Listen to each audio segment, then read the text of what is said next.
걷는 길 세상을 걷다. 김윤경의 생생경제.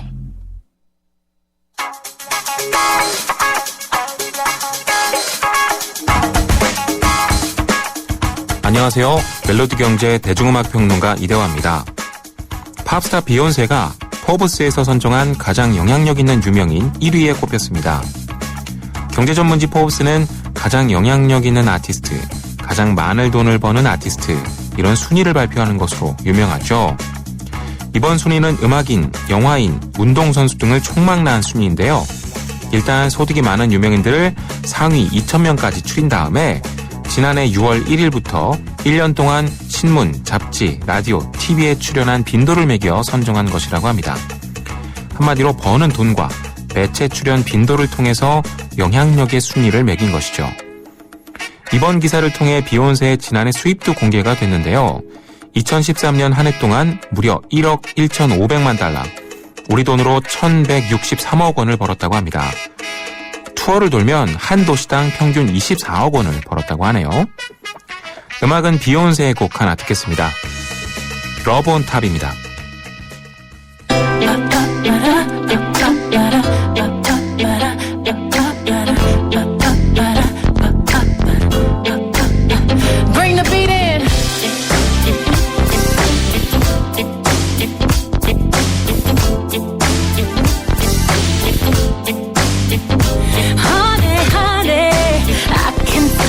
Stars all the way from here.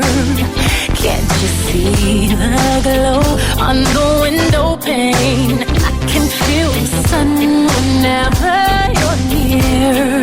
Every time you touch me, I just melt away. Now everybody asks me why I'm smiling out from ear to ear, but I know nothing's perfect, but it's worth it after fighting through my tears. And finally you put me first. Baby, it's you. You're the one I love. You're the one I need. You're the only one I see. Come on, baby, it's you. You're the one that gives your all. You're the one I can always call when I need to make everything stop. Finally, you put my love on top. Oh, come on, baby. You put my love on top, top, top, top, top. You put my love on top. Oh, come on, baby. You put my love on top, top, top, top, top. My love on top, baby. I can hear the wind whipping past my face as we dance the night away. And boy, your lips taste like the night of champagne as I kiss you again and again and again and again. Now everybody asks me why I'm smiling out from ear to ear, but I know nothing's perfect, but it's worth it after fighting through my tears. And finally you put me first. Baby, it's you. You're the one I love. You're the one I need. You're the only one I see. Come on, baby, it's you. You're the one that gives your all. You're the one I can always call when I need to make everything stop. Finally, you put my love on top. Oh, baby, you put my love on top, top, top, top, top. You put my love on top. 나이 들수록 매력을 더해가는 남자. 그러나 점점 더 시들기만 한다는 여자의 운명. 전 믿지 않아요. 운명도 아름다움도 스스로 만들어가는 거예요. 그렇게 운명을 바꾸다. SK2 김윤경의 생생경제. 네, 김윤경의 생생경제 3부 함께 하고 계십니다. 최근 현대자동차와 한국GM 이런 완성차 업체들의 올해 임금 단체 협상이 삐걱대고 있습니다.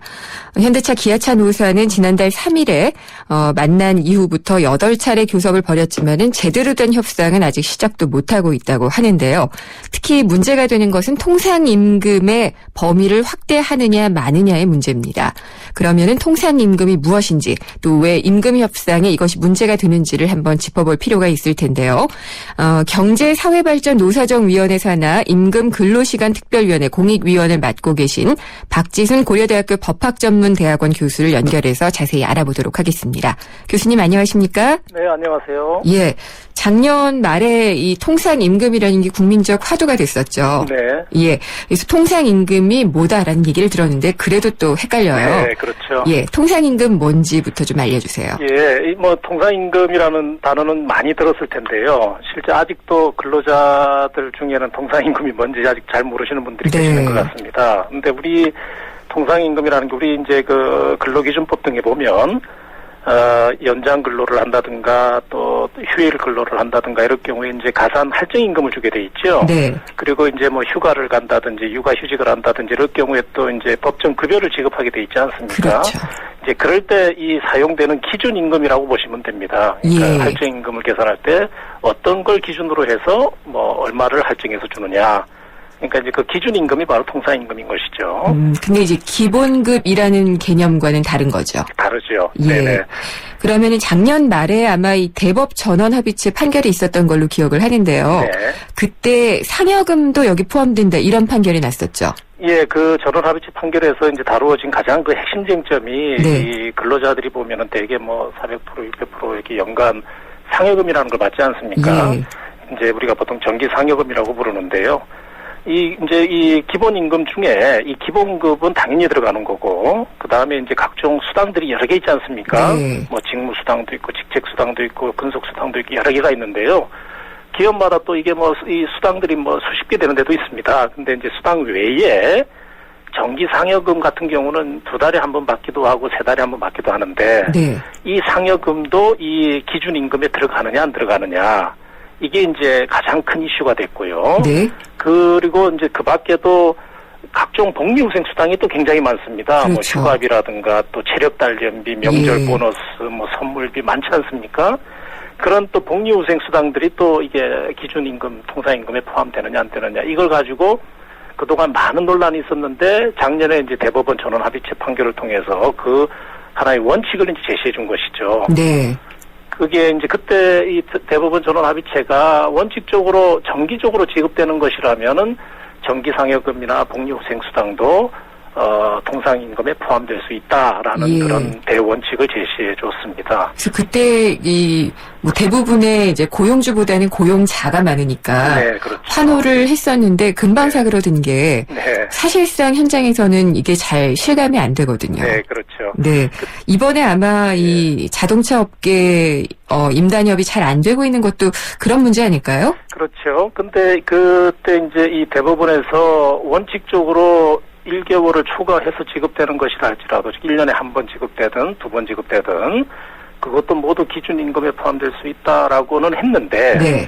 문제는 이게 이제 이 각종 그 가산임금 산정 시에 기준임금이 되다 보니까 근로자가 얼마를 받아야 되는지가 사전에 확정이 되어 있어야 이 기준임금을 적용할 수 있지 않겠습니까? 그렇죠. 근데 이제 이 같은 정기상임금이라 하더라도 회사마다 지급 조건이 다른 거죠. 예. 그러니까 어떤 회사는 뭐 일을 하면 일한 만큼 일하게 계산해서 딱 지급해주는 그런 어떤 정기상임금도 있고요.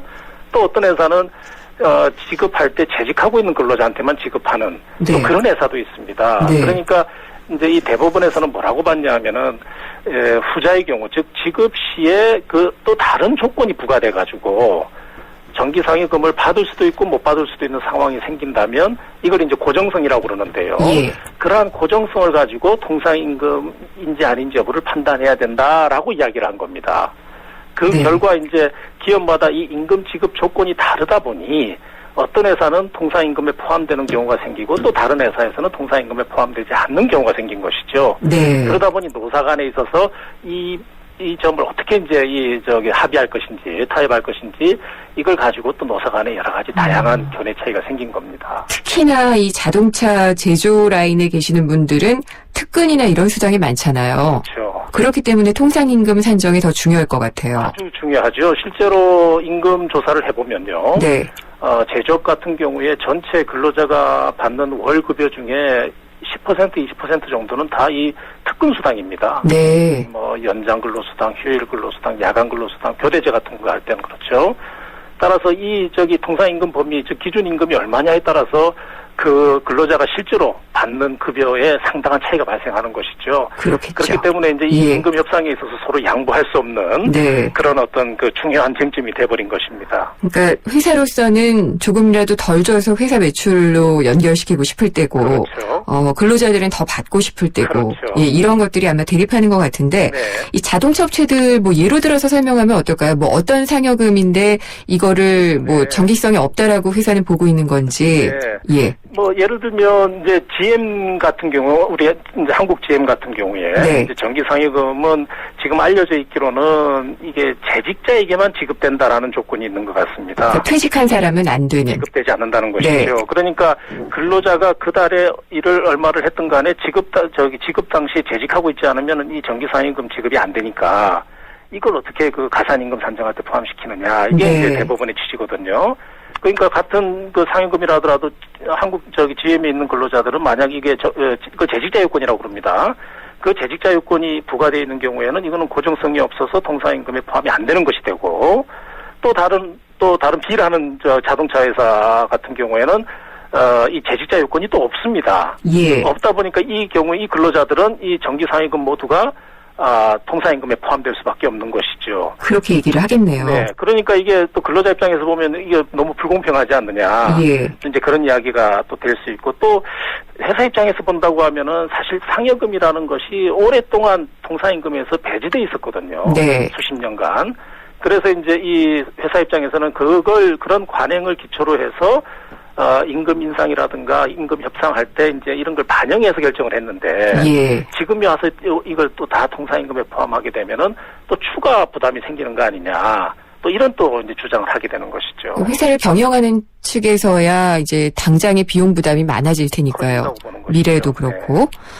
근데 이제 이게 그러면은 그래서 아마 협상이 잘 진척이 안 되고, 잘안 되는 것 이러다 같습니다. 보면은 네. 원래는 춘투라 그래서 봄에 하지 않았나요? 그렇죠. 보통 예. 이제 한 5월 정도 되면 네. 이제 교섭이 본격적으로 시작이 되죠. 이거 하투도 안 되고 이거 휴가 지나서도 안 되면 어떡하나 이런 걱정도 좀 되기는 하고요. 그래서 지금 현재 대부분의 기업에서 지금 다 이게 법원에 소송이 제기된 걸로 알고 있습니다. 네. 그러니까 이제 차라리 이 협상이 잘 안 되면은 법원 판결을 기다려서 법원에서 통상임금이라고 인정을 하면은 거기에 따라서 협상하면 어떻겠느냐. 예. 또 이런 이제 나름대로 이제 좀 절충안이 제시된 것 같습니다. 결국 또 사법부로 판단이 그렇게 넘어갔군요. 될 가능성이 지금 상당히 높아지고 있습니다. 현대자동차도 아마도 지금 법원 소송이 계류 중이기 때문에 네. 법원 판결이 나오기 전에는 아마 노든 사든 선뜻 어떤 방향으로 합의하기가 쉽지는 않지 않겠느냐. 네. 그렇게 좀 예상이 되고 있습니다. 전 두 쪽 다 입장은 이해가 되는데요. 네. 이렇게 되다가 파업해서 라인이 안 돌아가면 어떻게 될까라는 걱정은 좀 들어요. 그렇죠. 그래서 예. 이게 사실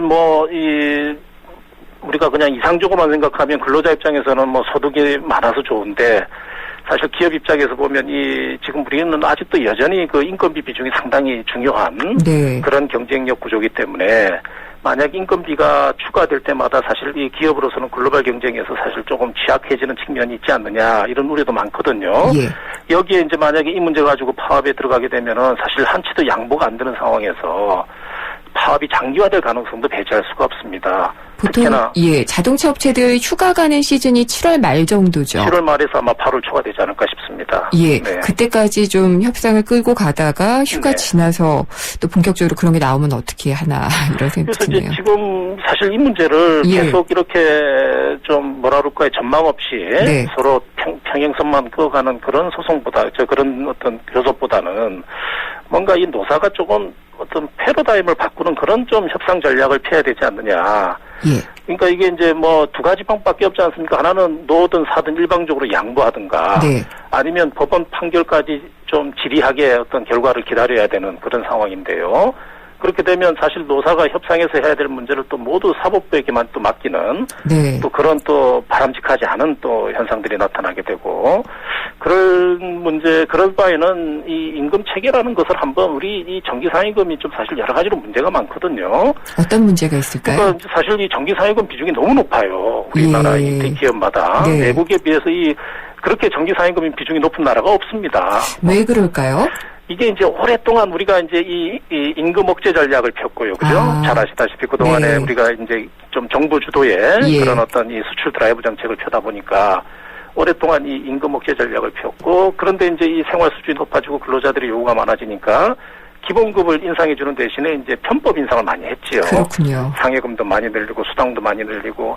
근데 이제 거기서 모종의 타협이 된 것이 뭐냐면 통상임금 부분은 이제 이 기본급 중심으로 기본급과 수당 중심으로 이제 통상임금을 구성했던 것이고 네. 이게 이제 20년 이상 관행처럼 유지됐던 것이죠. 근데 정기상여금을 계속 우리 이제 고정적으로 지급되다 보니까 우리 근로자들의 인식 속에는 이것 또한 역시 기본급 아니냐. 네. 이런 인식을 또 갖게 된 것이죠. 사실상 기본급이라고 할 수가 사실상 있죠. 기본급처럼 예. 인식하게 된 것이죠. 네. 그런데 이제 만약에 이 정기상여금을 진작부터 이것을 순수한 보너스하고 그 다음에 기본급에 포함되는 것들을 좀 나누어서 다시 재설계를 했었으면 사실 지금 이런 문제는 발생하지 않는 것이죠. 그렇게 보면 지금이라도 좀 이런 우리 한국적 정기상여금의 한계를 좀 인식하고 네. 좀 이 정기상여금을 좀 더 현실화시키는 또 소위 이제 우리가 요즘 글로벌 스탠다드라는 이야기를 많이 하는데 좀 국제 기준에 맞추어서 좀 더 합리적으로 좀 변화시켜 준다면 예. 서로 협상할 수 있는 여지가 상당히 커지지 않겠는가. 제 생각도 이 협상이라는 툴이 있다면은요. 그렇죠. 사법부로 넘기지 말고 좀 둘이 얘기를 할 수 있는 게 가장 좋지 않나 싶어요. 그게 우리나라의 이 노사관계를 푸는 가장 중요한 핵심적인 전략입니다. 근데 이제 중요한 것은요. 네. 교수님의 개인적인 입장을 여쭤봐도 될지는 모르겠지만 네. 그러면은 한국적 이런 상황을 네. 충분히 고려를 해서 네. 어쨌든 정기적으로 상여금을 받아온 게 실질적인 기본급이었으니까 네. 이걸 인정하는 게 맞는 건지요? 아니면은 이게 기업들의 부담을 갑자기 가중시킬 수 있으니까 네. 이런 상황을 감안을 해서 협상을 해야 되는 건지 근데 모르겠어요. 우리 대법원에서 중요한 시사점을 줬는데요. 네. 정기상여금을 일단 이론적으로는 통상임금에 포함된다 할지라도 예. 이 정기상임금의 비중이 워낙 높다 보니까 이게 만약에 통상임금으로 인정될 경우에 발생할 수 있는 추가 부담 비용이 굉장히 높다는 걸 대부분도 인정을 하고 있어요. 예. 그렇기 때문에 과거 소급분에 대해서는 사실 신의칙을 적용해서 인정하지 말자. 즉 과거의 문제는 일단 덮어두고 예. 앞으로 이 문제를 어떻게 풀어나갈지 이제 좀 우리가 설계를 다시 해야 된다. 이제 이런 취지의 판결이었단 말이죠. 그래서 이제 그런 점을 고려한다면은 지금 현재 정기상여금을 그대로 두고 통상임금으로 인정한다는 것은 아마 사용자 회사 입장에서는 쉽게 받아들이기 어려운 부분이라고 생각이 됩니다. 네. 그렇게 보면 우리 임금체계 근로자들이 받는 임금 수준이 사실 기본급 비중은 사실 굉장히 낮습니다. 우리 아마 근로자들이 다 인식하고 있는 문제인데요. 네. 각종 수당이 많죠. 예, 수당이 너무 많고 상임금이 네. 너무 많고 그래서 예. 이 기본급을 좀 현실화시킬 필요는 분명히 있는 것 같습니다. 그렇게 되면 지금 정기상여금이라고 불리는 것 중에서 좀 기본급을 인상시키는 데 일부가 좀 가야 될 것 같고요. 네. 그다음에 이 상여금 중에서 순수한 좀 성과 중심적인 어떤 보너스도 좀 있어야 되지 않겠습니까? 네. 근로자들한테 동기부여가 돼야 되니까요. 그렇죠.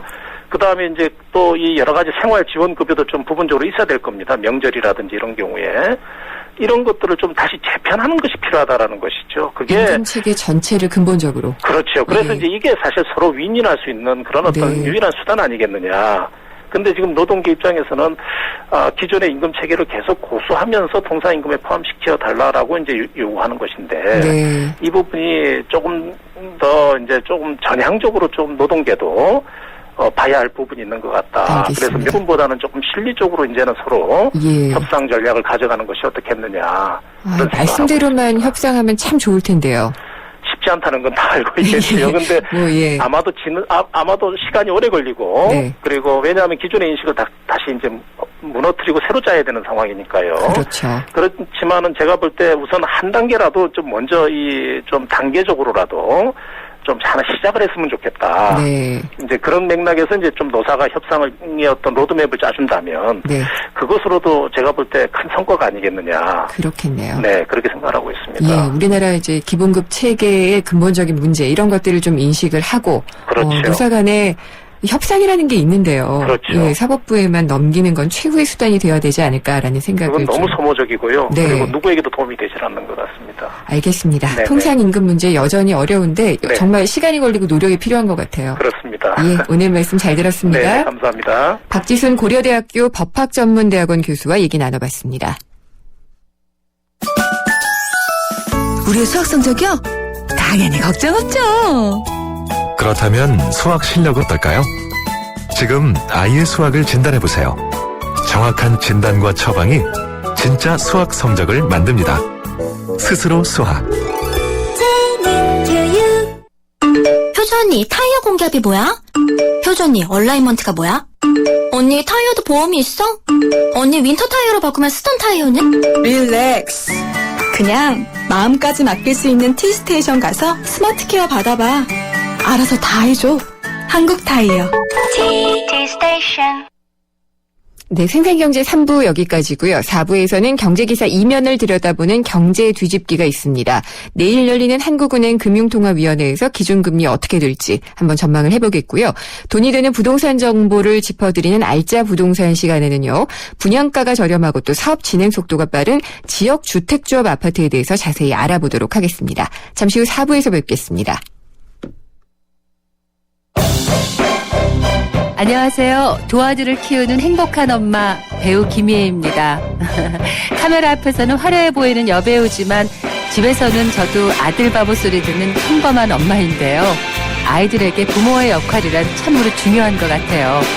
하지만 안타깝게도 우리 주변에는 기댈 엄마 아빠도 없이 하루하루 끼니를 걱정하며 살고 있는 아이들이 많은데요. 여러분의 전화 한 통이면 우리 아이들의 내일이 달라집니다. ARS 060-700-0770 아동결연 상담번호 02-2085-8257 한 통의 전화가 만들어내는 아름다운 기적. 여러분이 그 주인공이 되어주세요. 이 행사는 아이들의 꿈을 찾아주는 기업 리틀 달란트, 한국의 전자칠판 스마트러닝을 선도하는 기업 유한 아이텍, 그리고 기아대책과 함께합니다. YTN 사이언스 지식 강연 프로그램 팝콘. 수학과 과학, 뉴테크놀로지, 창업에 관한 모든 것을 알려드립니다.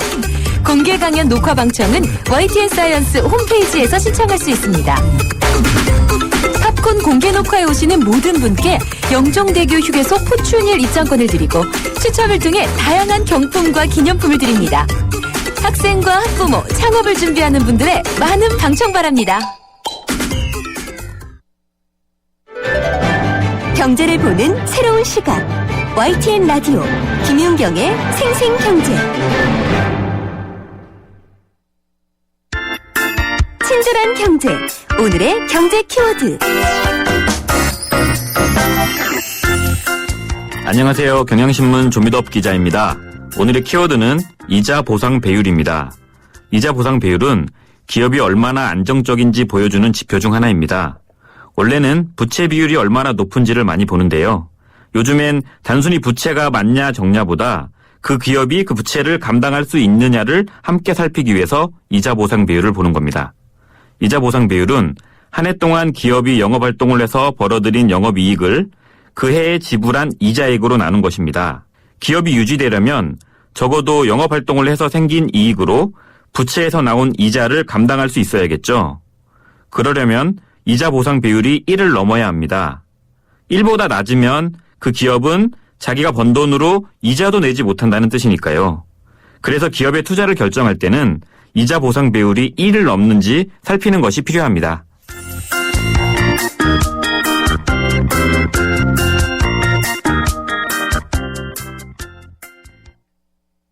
허규현 위원님은 LTE 데이트도 많이 쓰시겠어요? 한국, 미국, 일본 경기까지 하루에 10시간 이상 넘게 보죠. 아, 그럼 요금이 이게 그건 걱정 없어요. 데이터 요금 걱정 없는 LTE8 무한대 요금제. 요금제도 역시 U+. Follow me, U+, LTE8. 자세한 사항은 홈페이지 참조.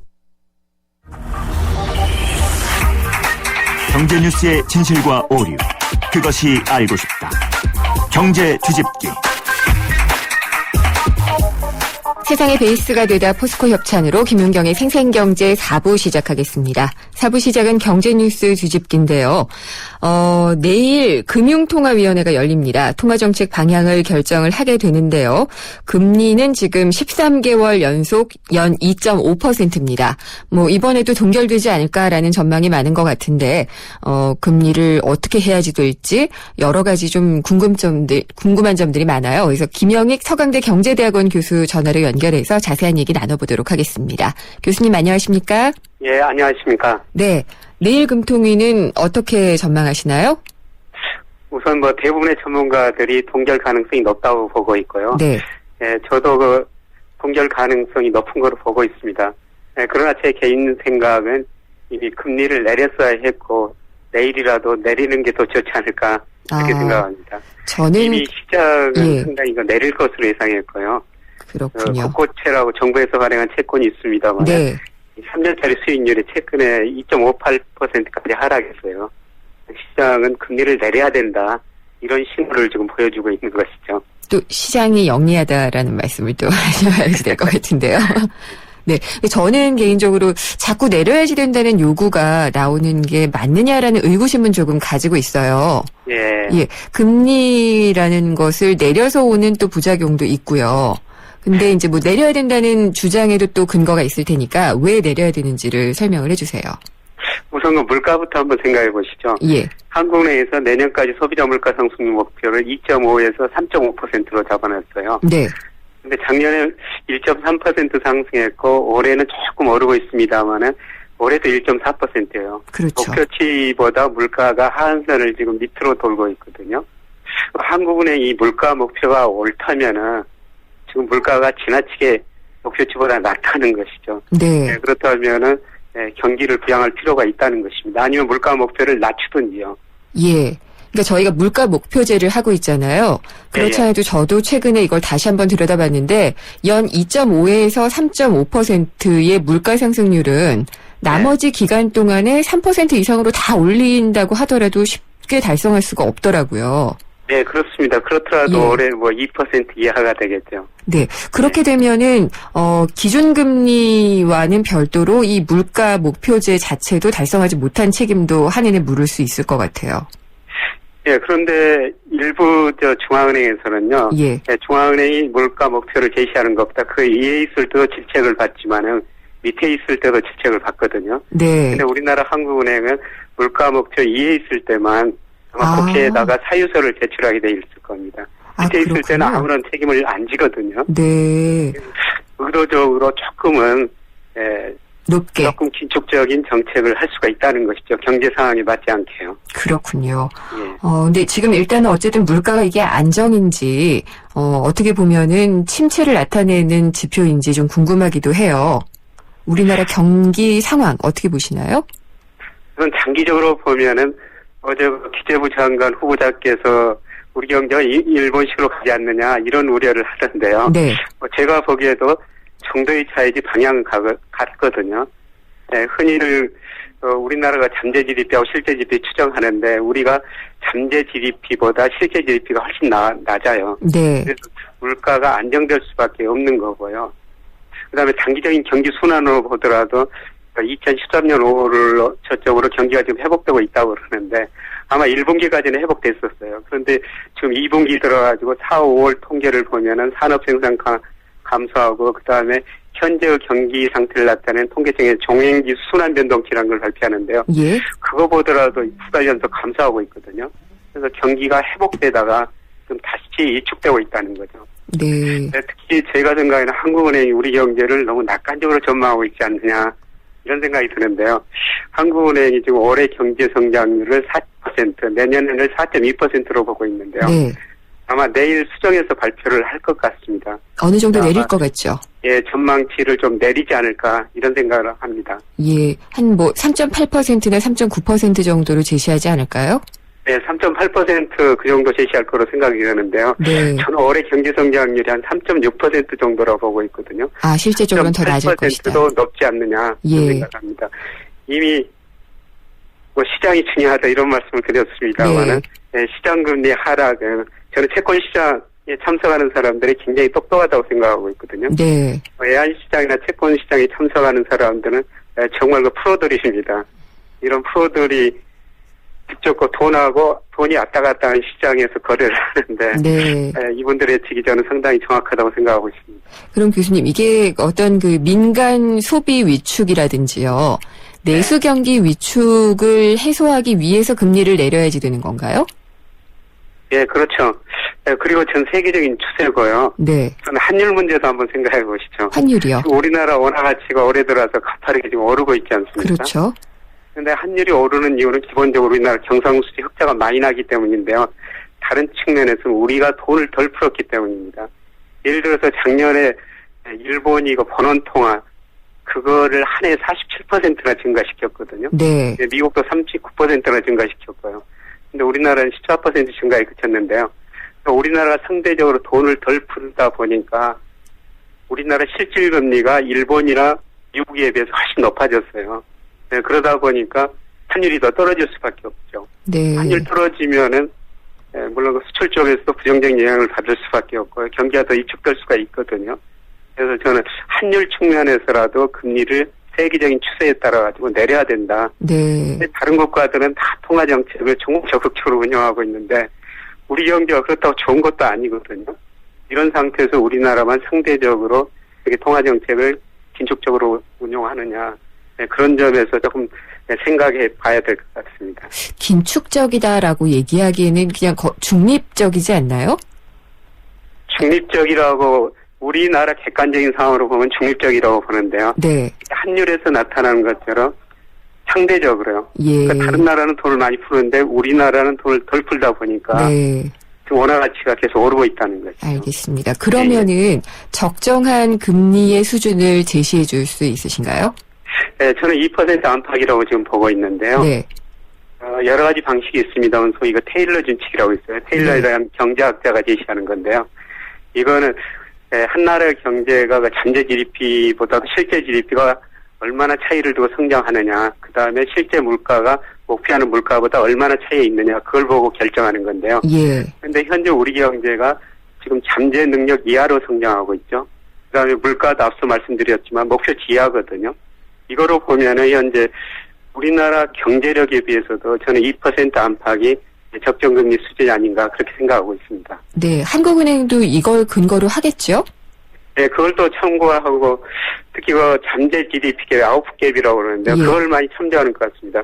그게 1, 4분기까지는 갭이 좁혀졌는데 지금 2분기 경제가 나빠지니까 다시 마이너스적으로 확대됐을 가능성이 아주 높거든요. 네. 아마 내일 한국은행에서 그런 것도 발표하면서 이야기를 할 것 같습니다. 예, 이제 저는 이제 금리가 만능은 아니라고 생각을 해요. 특히 금리 인하가 만병통치약처럼 좀 얘기되는 측면이 없지 않거든요. 그래서 금리를 내렸을 때 부작용도 생각을 해야 되지 않느냐 이런 견해도 없진 않거든요. 어떻게 보시는지요? 글쎄요. 흔히들 금리 인하해봐도 경제 효과가 없지 않느냐 이런 이야기를 하는데요. 소위 유동성 함정에 빠졌다는 거죠.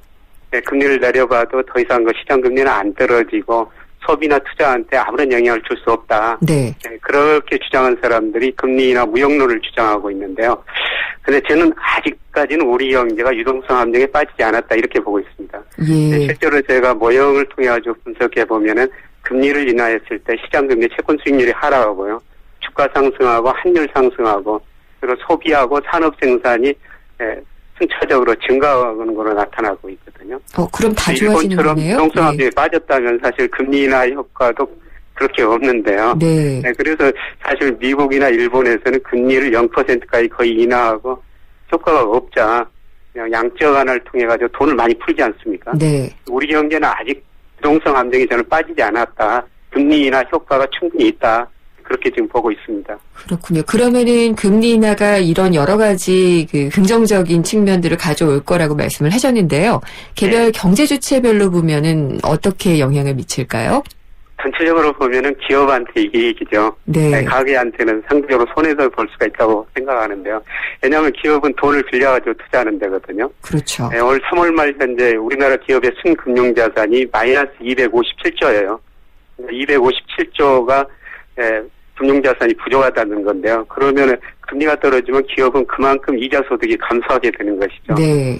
근데 가계는 약 1,500조, 1,450조 정도 금융자산을 가지고 있는데, 순금융자산을 가지고 있는데, 근데 가계는 뭐 상대적으로 손해일 수 있다.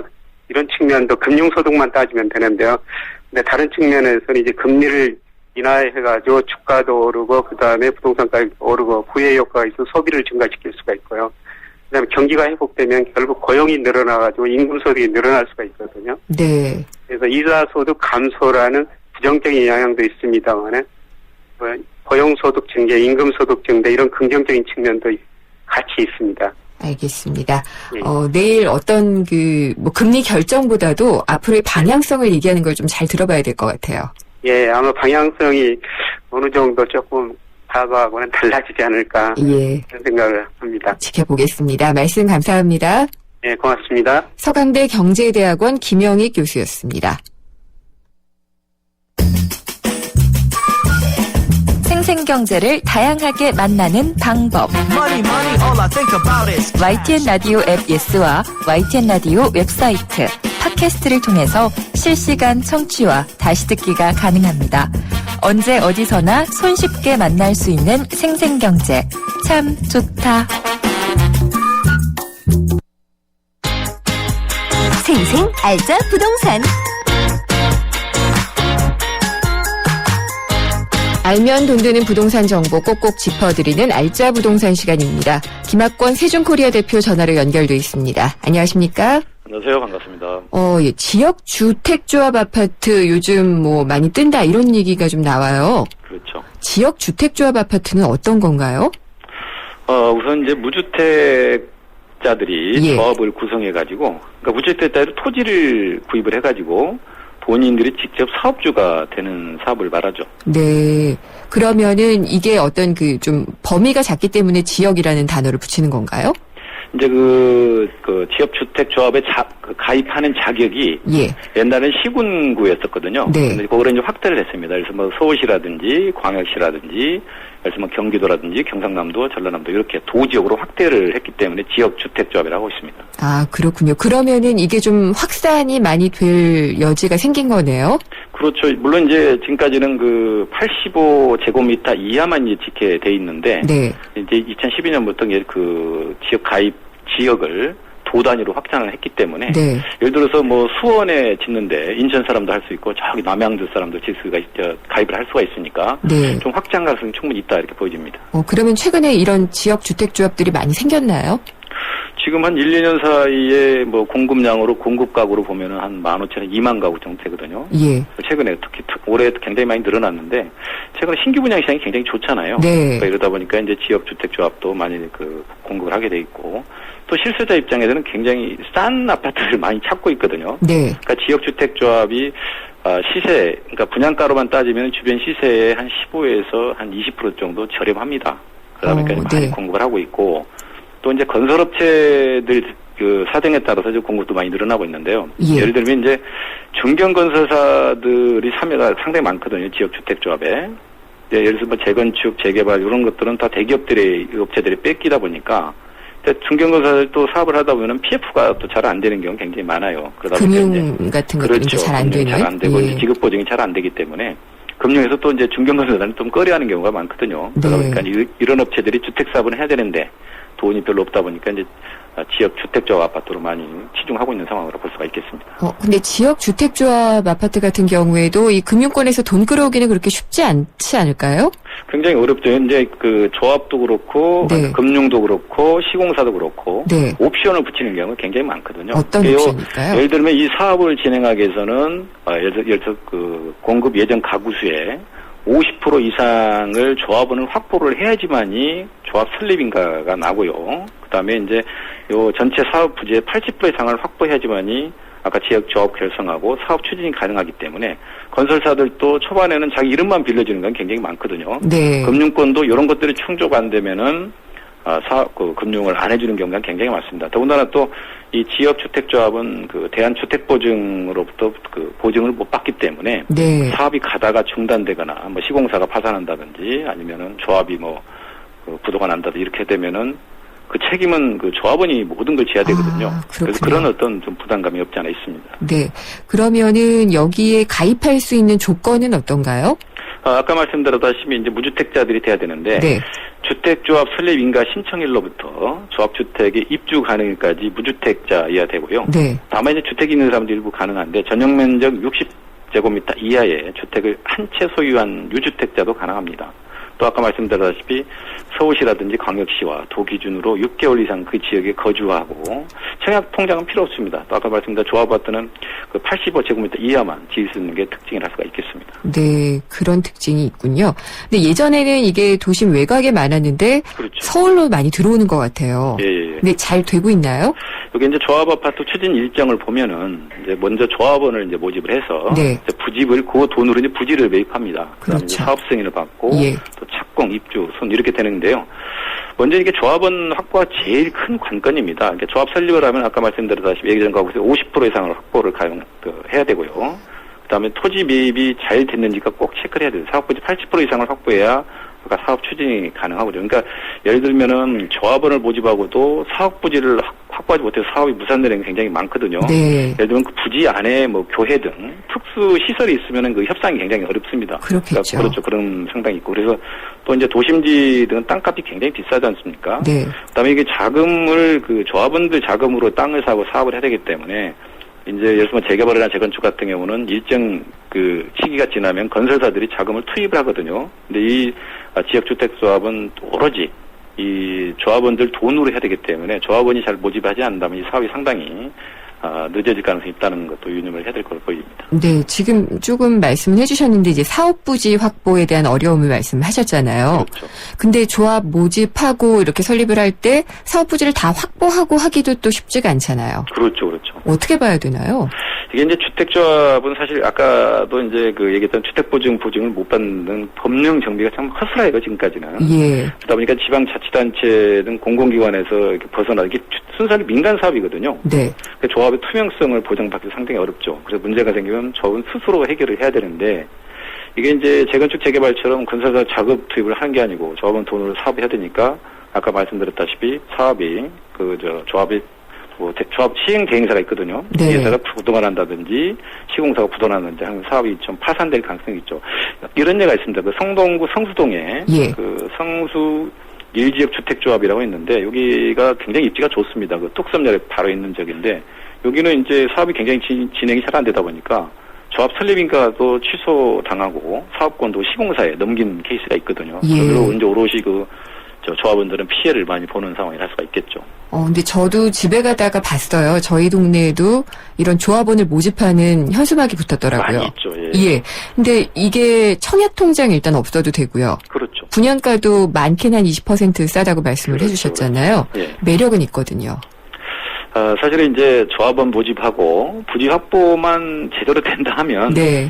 아까 지금 말씀 분양가도 싸죠. 네. 그다음에 청약통장도 없고 동호수도 직접 자기가 선택할 수도 있고 이게 또 전매도 가능하거든요. 네. 이제 이런 어떤 장점이 있기 때문에 실수요자들이 많이 이제 참여를 하고 있는데 사실은 이제 분양가 측면만 본다 하면 요즘에 뭐 일반 분양 아파트도 신도시라도 택지개발지구 같은 경우는 분양가가 그렇게 높지는 않거든요. 예. 그러니까 그래서 분양가 상한제를 받기 때문에 높지 않은데 그래서 조합 아파트를 선택하려고 그러면은 입지가 아주 좋거나 네. 사업 내부로 들어가야 됩니다. 조합 내부로 들어가든지 아니면 자치단체의 담당 과로 들어가 보면 조합원 모집 수라든지 토지 예. 매입 이런 것들을 다 확인할 수가 있거든요. 그러니까 조합원을 몇 명이나 모았나 그렇죠. 이런 그게 것들. 굉장히 중요합니다. 조합원이 네. 몇 명. 그러면 50% 이상을 모집해야지만이 조합 설립인가가 나고 사업을 추진할 수가 있기 때문에 조합원 모집 수가 굉장히 중요합니다. 그래서 그 부분들을 좀 잘 따져보고 예. 구입을 해야 될 걸 보여집니다. 그러면은 지금 조합원 수 말씀하셨고요. 예. 그 다음에 부지 매입 여부? 그렇죠. 예. 그 다음에 또 고려해야 될 거는 뭐 입지. 그렇죠. 여기다가 이제 사실 이제 하다 보면 추가 부담금 발생으로 굉장히 조합하고 이제 그 조합 대행사 굉장히 그 서로 소송까지만 하는데 건축비 등 이제 사업비 증가가 있을 수가 있고요. 네. 그다음에 이제 여기 또 확정 분양가를 참 주기가 어려워요. 왜 그러냐면 뭐 설계비라든지 감립이라든지 뭐 인허가 비용 이런 것들을 또 포함 안 시킨 것도 있고 네. 또 분양 아까 말씀 조합 그 대행사가 있기 때문에 그 대행 수수료도 만만치 않거든요. 뭐 1,000만 원 한 2천만 원 좀 되거든요. 그러면 그것도 상당 몇십만 원 되는 금액이기 때문에 이런 것 확정 분양가인지를 잘 따져보고 여기다가 더 중요한 게 있습니다. 뭐죠? 시공사들을 이제 타이틀을 걸고 분양을 조합원들을 모집을 하지 않습니까? 네. 시공사들도 그렇고 금융도 마찬가지고 특히 시공사는 참여 범위가 어디인지 분명히 이렇게 옵션을 분명히 걸고 있거든요. 예를 들어서 설명해 주시면 조합 설립 인가가 난다든지 토지 확보를 뭐 80% 이상만 될 때만 내가 참여를 하겠다. 이렇게 약정서를 쓰고 이제 조합원을 모집하는 경우가 굉장히 많습니다. 근데 그게 충족이 안 되면 시공사는 발을 빼는 경우가 굉장히 많거든요. 책임 소재가 없습니다, 사실. 그래서 그런 부분들을 좀 잘 따질 필요가 있겠고. 또 하나는 이게 이제 그 일반 분양을 하는 게 아니고 뭐 조합에서 이렇게 조합 대행사가 또 이거를 분양을 하기 때문에 계약 호수를 또 이중으로 분양해서 지금까지 또 소송인 경우가 상당히 발생했거든요. 이걸 오히려 확인할 방법이 없어요, 이게. 그러니까 굉장히 투명성을 가지는 어떤 조합원들을 선택할 필요가 있다, 이렇게 보여집니다. 참 근데 그런 거 따져보기가 쉽지는 않아가지고. 그렇죠. 뭐 일부러 또 공개를 다 안 하기 때문에 상당히 어려운 부분이 없지 않아 있죠. 그러니까 뭐 이미 분양이 다 끝났는데 조합원 모집이 끝났는데 뭐 참여해보지 않겠느냐 뭐 이렇게 제안을 하는 경우도 있나 보더라고요. 그렇죠. 그거는 무슨 얘기냐면은 조합이나 조합 대행사에서 인원을 채워넣는 경우거든요. 저 자격이 없다든지 아니면 금방 자격을 뭐 상실할 사람들 넣어가지고 일단 50% 채워야 되니까. 그게 또 함정일 가능성이 있죠. 뭐 그렇지 않은 어떤 조합도 상당히 있습니다만. 오늘 지역 주택조합 아파트 주의할 점들 또 좋은 점들 잘 들어봤습니다. 감사합니다. 네, 감사합니다. 김학권 세준코리아 대표였습니다. 잘생겼다 우리 모두 잘생겼다 잘생긴데 무슨 이유 필요한가요 기죽지만 힘을 내봐 그대로도 잘생겼어 챙겨줘서 고마워요 잘생겼다 황대역 LTA SK텔레콤 한때 보리 하나로 콜라와 싸워 전설이 되신 분이 계셨지. 국내 최초 보리탄 산음료로 콜라의 아성을 흔들었던 맥콜. 다 전설을 맛보리 맥콜. 네, 샵에 0945번으로 문자 주신 분입니다. 5826님, 오늘 같은 날은 배기가 불안정하니 운전자 여러분 전조등 켜고 안전운전하세요 라고 했는데요. 전조등 꼭 켜고 운전하시기 바랍니다. 저희 페이스북과 트위터로 들어오셔서도 참여하실 수 있습니다. 페이스북은 YTN 라디오 이코노미, 트위터는 YTN_이코노미입니다. 저는 내일 다시 찾아뵙겠습니다. 김윤경이었습니다.